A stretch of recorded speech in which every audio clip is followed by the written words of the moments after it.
Aloha and welcome. E como mai, And do we know why else today is a special day? Does anybody know? It's Father's Day. That's right. So, who's your daddy? Who's your daddy? Any fathers who are willing to admit it out there, please rise in body or in spirit as you're able, or wave to us and let us know that you're a dad. Yay, we celebrate you this morning, fathers. And indeed, not only is today a special occasion, but every Sunday throughout the month of June is a special occasion because we are talking about boldly growing. And so, yes, that's right, Zafi, compassion, justice, and joy. Boldly growing spiritually. And part of that is next week we have a celebration that summer is upon us. And it'll feature our wonderful band. So there's going to be trumpets, flutes, the whole 9 yards. So you wouldn't want to miss that. And the week after that, on June 30th, is our joint celebration again with Kane Nui Akea. Can we say that? Kane Nui Akea. They are an indigenous people of the Hawaiian Kingdom group out on the Waianae Coast, and we've worshiped with them before. And Kumu Glenn Kila will be bringing some members of his halau with us, so there will be hula. And there will be a shared proclamation between me and Kumu Glenn on how our words and our actions can reverberate throughout the heavens. All right? So it's going to be one hot summer. Can we say, psst? Oh, come on. All right, so you wouldn't want to miss it. All right. Make sure you caught that on tape, by the way, Roland. So now I'd like to introduce a very special guest this morning who has traveled 6,000 miles just to be on our pulpit this morning. And this is the Reverend Rebecca Quimada Sienes, who is the daughter of the slain founder of our church in the Philippines, Toribio Quimada. And she is actually, so before we go into my introduction, I'd like to give her a lei. Thank you. And as you'll notice, the lei matches my Barong Tagalog. Yeah, so that's very important. And so currently, Rebecca serves as the president of the Unitarian Universalist Church of the Philippines, which consists of 30 congregations spread out throughout the country. But most of them, as in 28, can actually be found in Negros. So in both Negros Oriental and Negros Occidental, as well as 2 congregations in Manila. So please join me in welcoming Rebecca here this morning. Yeah, and today, Gavin is going to help us light the chalice. But before you do that, I want to introduce you to the new way that we've been lighting the chalice in terms of incorporating our bodies into it. I know you know it already, but some of the adults don't know it yet. So do you want to help us teach the congregation on how to light the chalice? All right, okay, here we go. So, Karen, would you mind helping me? You know this? Okay, step. Yeah, set up then. And so we got to attribute this to our office manager, Jennifer Kane, who actually had some actions associated with saying, we light this chalice with the embers of compassion, embers, yeah. We light this chalice with the torch of justice, and we light this chalice with the radiance of joy. And she always makes her pitch go up at the end. She does. So the high-pitched voice at the end is optional. Correct? All right. So can we all do that, adults? So as Gavin, step on up, lights the chalice for us, we say, we light this chalice with the embers of compassion. We light this chalice with the torch of justice. We light this chalice with the radiance of joy. All right. Are we feeling joyful this morning for the story for all ages?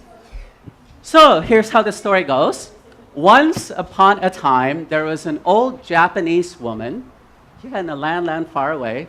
Since she's Japanese, I'm assuming this story takes place in Japan.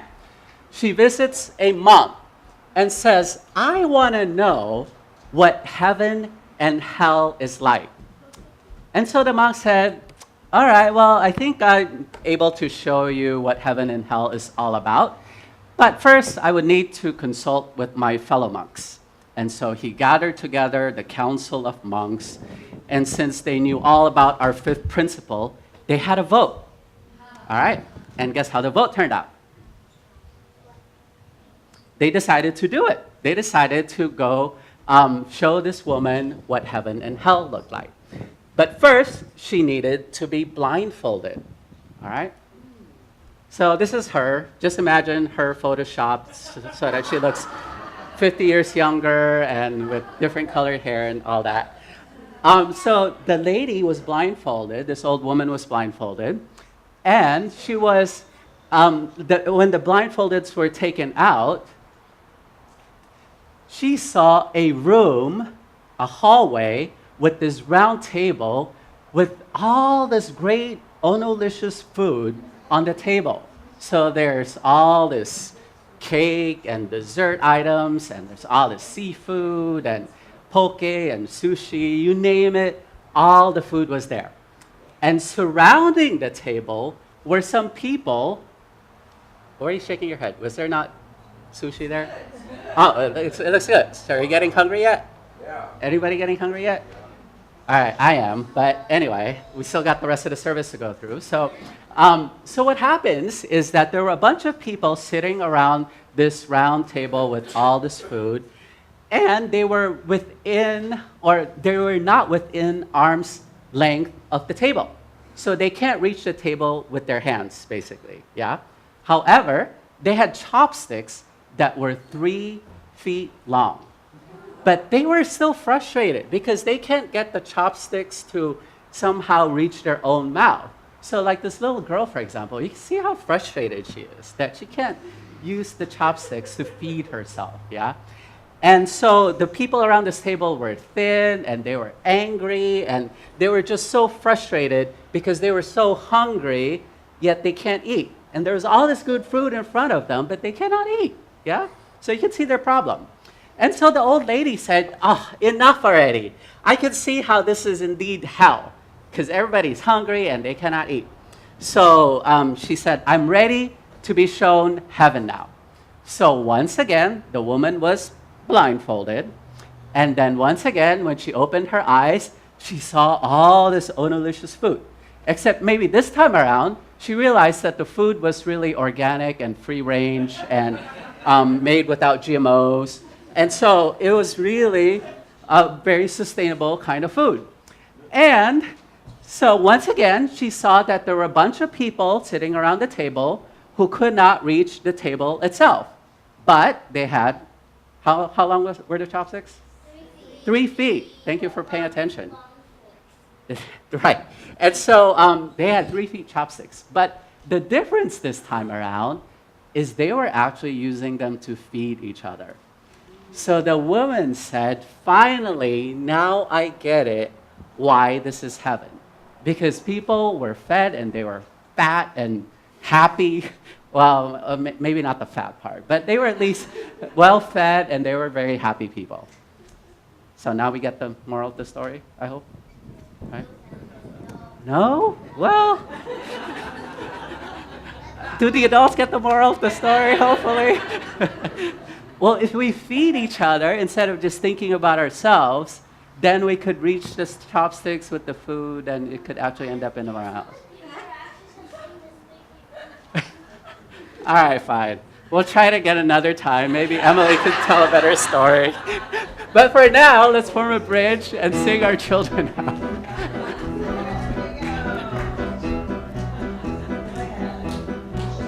Shall go out with joy and be led forth with peace.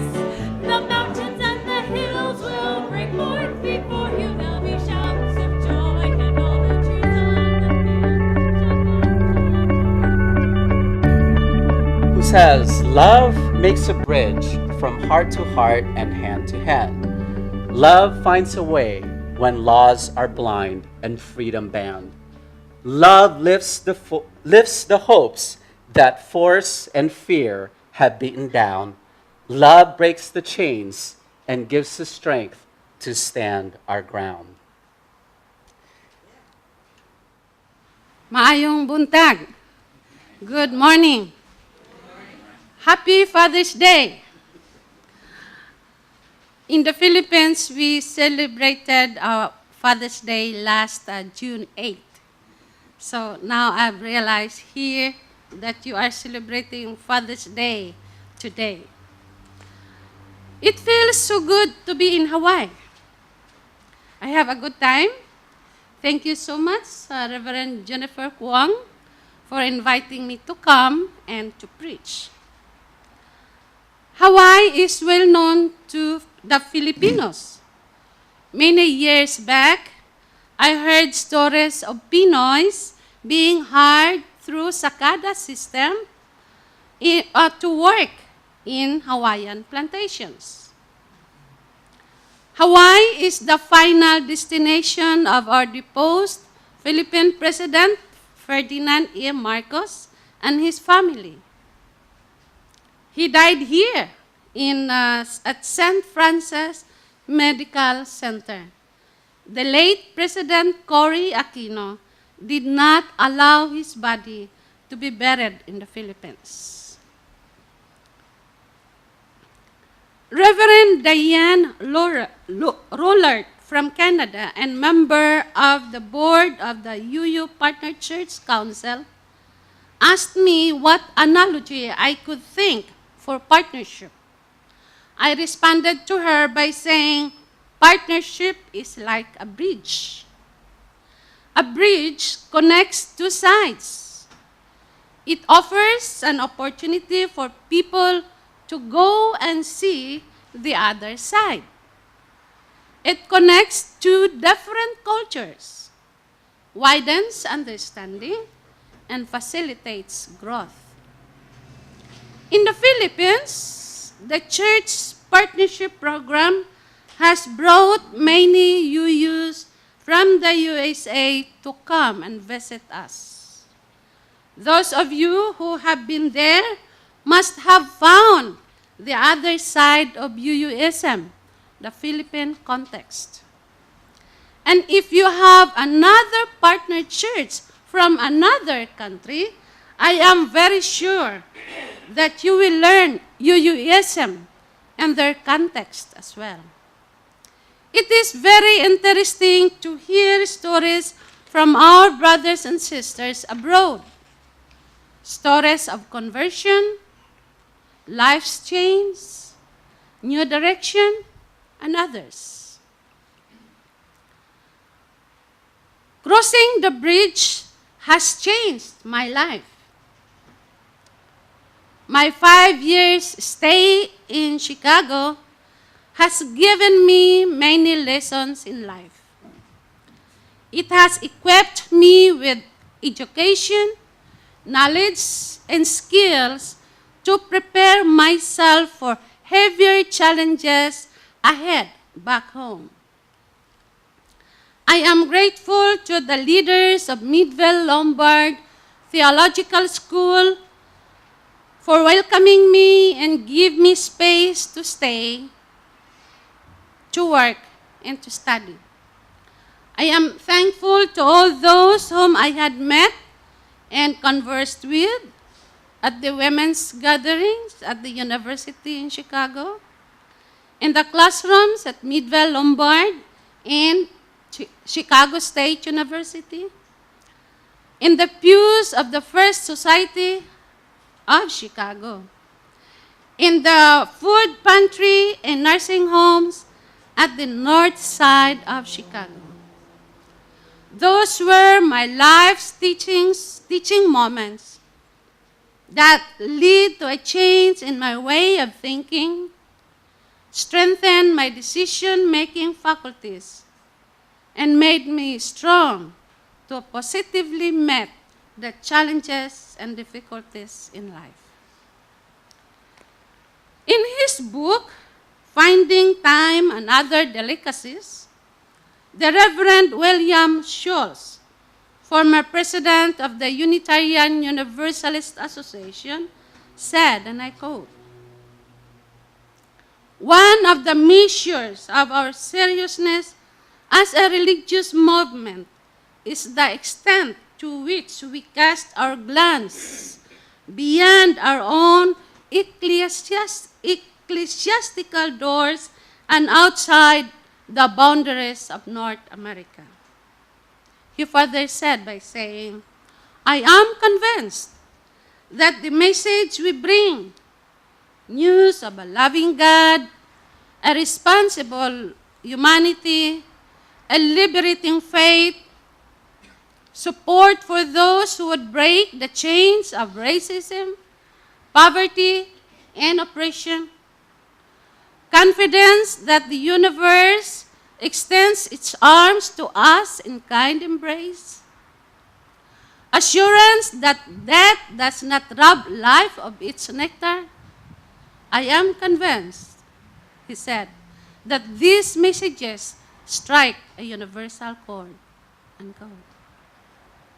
I believe Reverend Schultz is inviting and perhaps calling the American UUs to cross the bridge. He encouraged them to cast their glance beyond their own ecclesiastical doors and outside the boundaries of North America. The Unitarians and Universalists in Honolulu have crossed the bridge. Congratulations! You should be very happy for that. And let us give ourselves a big applause for this wonderful fulfillment of our mission as a religious community. Let's give ourselves a big hand. Thank you. You have crossed the bridge. You have come and seen the other side. The Kaikan and Honolulu cultures have met and certainly widened each other's understanding. You have invested so much to your partner church.